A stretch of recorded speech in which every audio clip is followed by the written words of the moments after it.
Bonjour à tous, je suis ravi de vous retrouver sur le plateau de News Assurance Pro pour cette 29e édition de l'AMRAE. Ici en plateau, de retour en plateau, et nous en sommes très contents et j'ai le plaisir de recevoir Véronique Brionne. Bonjour Véronique. Bonjour. Vous êtes la présidente de Chubb France. Bienvenue sur le plateau. Véronique, une première question que je vais poser à peu près à tous mes invités. Comment s'est passé votre exercice 2021 ? Comment vous avez soldé cette année ? Est-ce que vous avez quelques chiffres à nous donner ? Alors, 2021 est une année évidemment intense pour tout le monde, mais vous me posez la question, je dirais, quelques minutes trop tôt, puisque cet après-midi, il va y avoir la publication officielle. Je vous fais revenir demain. Donc, ravi, si vous me réinvitez, je serais ravie d'être avec vous demain. Est-ce qu'on peut avoir une tendance ? Comment l'année s'est passée ? Est-ce qu'elle s'est bien passée ? Est-ce que c'était une année difficile, sortie de crise ? Comment, en termes de tendance, comment vous l'avez senti cet exercice ? Alors, je ne sais pas très bien ce que ça veut dire sortie de crise. Ouais. On sait quand elle a commencé, et encore à peine, on ne sait pas trop quand tout cela va finir. Je pense que c'était une année certainement d'adaptation, d'accélération du changement. Donc en termes de tendance, on a observé en effet des redressements assez importants. Donc à ce titre, c'est une année qui permet en effet de contribuer aux résultats. Très bien. Comment se sont passés les renouvellements 2022 qui agitent aussi beaucoup la place en fin d'année ? Là, on en sort. Comment ça s'est passé pour Chubb France ? Alors c'est une campagne à nouveau intense, qui a été, les équipes étaient très très mobilisées et là on arrive en ce début du mois de février avec des équipes qui ont donné tout ce qu'elles pouvaient et vraiment c'est une campagne intense. Mais c'est une campagne, je crois, vraiment de succès, articulée autour de certains points qui nous caractérisent. En particulier la rétention client qui a été excellente sur toutes les lignes, sur toutes les lignes de business, sur tous les segments de clients, les grands comptes aujourd'hui ici à l'AMRAE, mais aussi les segments un peu plus bas, middle market ou aux petites entreprises. On a d'excellents résultats de rétention, ce qui traduit, je crois, vraiment l'accompagnement des équipes au quotidien sur toutes ces campagnes de renouvellement. Le deuxième point qui caractérise cette campagne 2022, c'est aussi le développement. Donc vraiment l'acquisition de nouveaux clients, aussi le travail de portefeuille, donc accompagner nos clients existants pour leur fournir parfois même de nouvelles capacités, de nouveaux produits, de nouvelles garanties. Donc ça a vraiment caractérisé aussi notre activité en 2022, avec un dynamisme particulier évidemment sur les grands comptes, on l'a rencontré, mais aussi également une activité très soutenue sur la partie middle market, ce qui nous réjouit, ce qui permet vraiment pour nous d'apporter tout notre savoir-faire à chaque étage, je dirais, selon la typologie de clients. Et puis, le dernier point que je mentionnerai et qui pour moi est quelque part le plus important, c'est vraiment notre façon de faire, notre ADN, ce qui nous caractérise vraiment dans notre activité au quotidien, c'est l'anticipation. Très très tôt dans l'année 2021, on allait voir les courtiers, on allait voir les clients, on a spoté, on a mis en avant les problèmes qu'on pouvait avoir. On a vraiment préparé le terrain. Donc l'anticipation, pour moi, c'est vraiment un facteur tout à fait essentiel. La deuxième chose, c'est la cohérence. Et je crois vraiment que la cohérence de notre politique de souscription, c'est notre marque de fabrique. Cohérence dans le temps de la souscription, avec vraiment beaucoup de lisibilité, ce qui facilite la vie quand même de nos courtiers et nos clients. Et puis, last but not least, pour mettre tout ça en musique, c'est les équipes, avec un travail collectif tout à fait formidable, remarquable, remarqué d'ailleurs aussi. Avec des équipes extrêmement mobilisées, de la souscription en passant par l'indemnisation via les équipes de gestion des programmes multinationaux. Donc, c'est vraiment un travail collectif tout à fait remarquable. Très bien. Depuis quelques mois, quelques assureurs se sont un peu retirés du marché, baissé leurs capacités, revu leurs expositions. Comment vous inscrivez dans ce contexte ? Est-ce que finalement la situation fait qu'il faut revenir à des fondamentaux techniques ? Beaucoup de gens nous le disent. Comment vous voyez cette situation ? Alors, c'est évident que depuis 2-3 ans, c'est ce marché qu'on appelle hard, même si cette définition elle peut être un peu discutable, parce que ça n'a pas été une réalité sur toutes les lignes. Ouais. Et quand on dit que le marché se contracte, il y a plein de contre-exemples. Donc je pense qu'il faut le prendre aussi avec un peu de distance, et c'est quand même assez relatif. Donc certes, sur certaines lignes, c'est une réalité, sur d'autres lignes, ça l'est beaucoup moins. On a même vu certains nouveaux acteurs arriver sur des nouvelles lignes. Donc il faut le prendre, je pense, avec un peu de distance.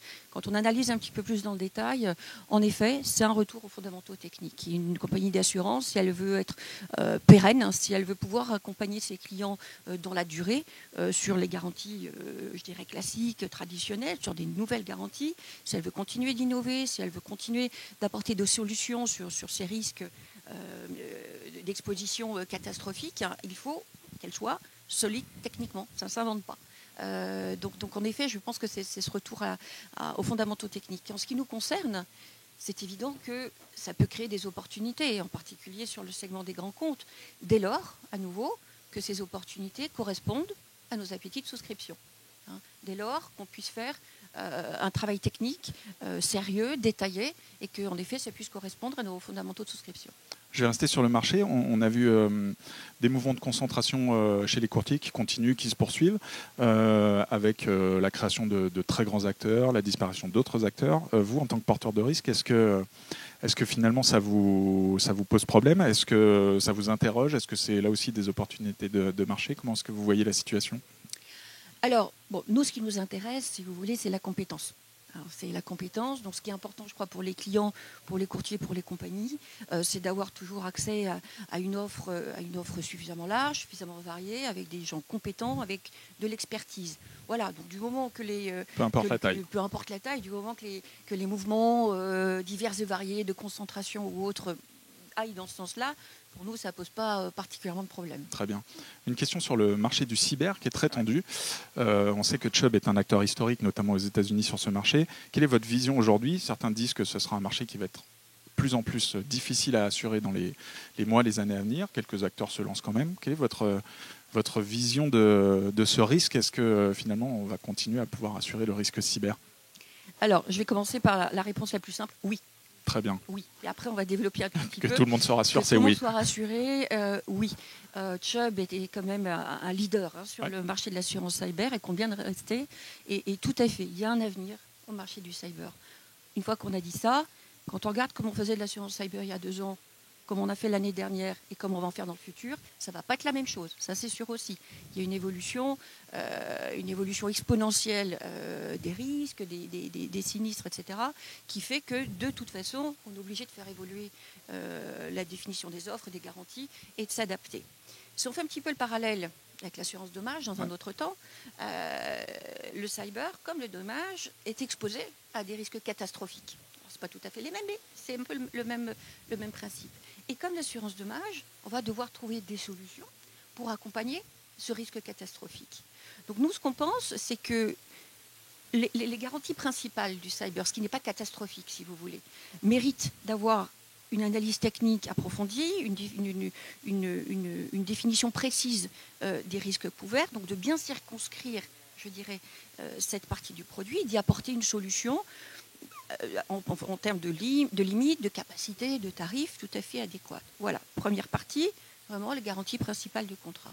La deuxième partie, qui elle est cette exposition catastrophique, je dirais, mérite également une solution, absolument, mais qui ne vienne pas cannibaliser la première. Et sur cette deuxième partie, de la même façon, on l'analyse en détail, on la souscrit, on la limite, on la circonscrit, et en ce sens, donc, on peut apporter une solution. Et puis tout ce qui va bien au-delà, et ce qui est de l'ordre de, je dirais, de l'inassurable, mais pas parce qu'il est du cyber, et de l'ordre de l'inassurable parce qu'il touche toutes les activités, tous les clients, comme certains risques de catastrophes naturelles. Dans ce dernier niveau-là, c'est des discussions avec aussi les pouvoirs publics pour trouver des solutions qui permettent de protéger l'économie. Alors Véronique, si on se projette un petit peu à 3-5 ans, comment est-ce que vous voyez l'avenir de Chubb France? Est-ce qu'il y a des segments sur lesquels vous voulez aller? Est-ce qu'il y a comme ça des clients que vous voulez aller chercher? Comment vous voyez un peu les prochains mois, les prochaines années? Alors nous, on voit l'avenir avec beaucoup d'enthousiasme et beaucoup d'énergie, beaucoup d'ambition. Je rappelle rapidement que le marché français pour le groupe Chubb, c'est vraiment un marché tout à fait stratégique. On fait partie des marchés internationaux les plus importants pour le groupe. En 2018, vous vous souvenez qu'on a donc relocalisé en plus l'entité donc à Paris. C'est dire à quel point le marché français est stratégique. Donc ça, c'est une première chose. Ensuite, nous, l'avenir, on le voit organisé, je dirais, en fonction aussi de la typologie des clients qu'on accompagne. Sur la partie des grands comptes et tous ces gens qu'on rencontre aujourd'hui à l'Amrae, notre ambition, c'est évidemment de continuer à développer. On a eu un très, très beau développement ces 2 dernières années. Donc, on va avoir des enjeux de consolidation et de croissance, en effet, pour aller proposer nos services et notre expertise à encore un panel plus important d'entreprises, grands comptes, mais aussi ces très belles ETI qui caractérisent l'économie française avec avec une très belle activité à l'international, sont vraiment des secteurs sur lesquels on va être très très actif. Sur la partie middle market, on a également de grandes ambitions pour faire bénéficier ce segment de toute notre expertise technique et nouveaux produits et donner accès un petit peu plus bas dans le segment. Donc ça aussi, c'est pour nous un vecteur de croissance. Et puis enfin, un petit peu plus bas encore dans la segmentation, on investit considérablement dans des solutions digitales pour à nouveau distribuer de façon plus large nos produits principalement de spécialité. Donc voilà, vraiment des ambitions de croissance extrêmement importantes. Et je compléterai par un autre élément qui est parfois un petit peu moins connu ou moins commenté en tous les cas dans des tribunes. C'est l'occasion. Type l'AMRAE, c'est aussi tout le secteur de l'assurance affinitaire qui est en pleine mutation.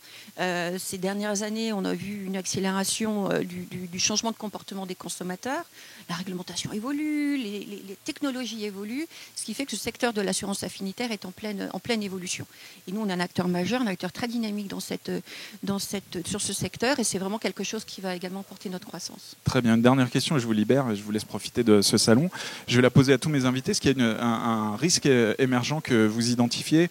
Il y a une dizaine d'années, on parlait du cyber, par exemple. On se souvient aussi de la perte d'exploitation sans dommage. Est-ce que comme ça, il y a de nouveaux risques que vous identifiez qui commencent à poindre sur le marché ? Alors, la notion d'émergent, je suis toujours un petit peu mal à l'aise avec cette notion, puisqu'on aurait posé la question il y a 10 ans, on n'avait pas la même temporalité de ce que vous pouvez vouloir dire émergent. Il y a 2 ans, non plus.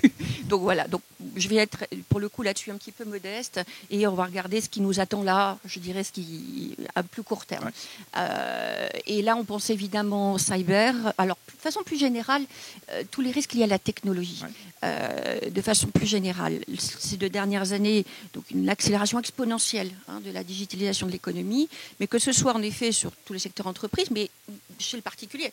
Vous-même, moi-même, je pense qu'on a beaucoup évolué également dans nos façons de consommer, ce qui fait que tous ces risques liés de façon générale à la technologie, je crois que c'est des choses sur lesquelles on va devoir continuer d'innover, continuer d'investir pour trouver des solutions plus adéquates, plus en phase, plus en lien avec les risques et donc les besoins de nos assurés. Parfait, merci Véronique Brionne d'être venue sur le plateau de News Assurance Pro. Et moi je vous donne rendez-vous tout au long de la journée pour de nouvelles vidéos ici à l'AMRAE à Deauville.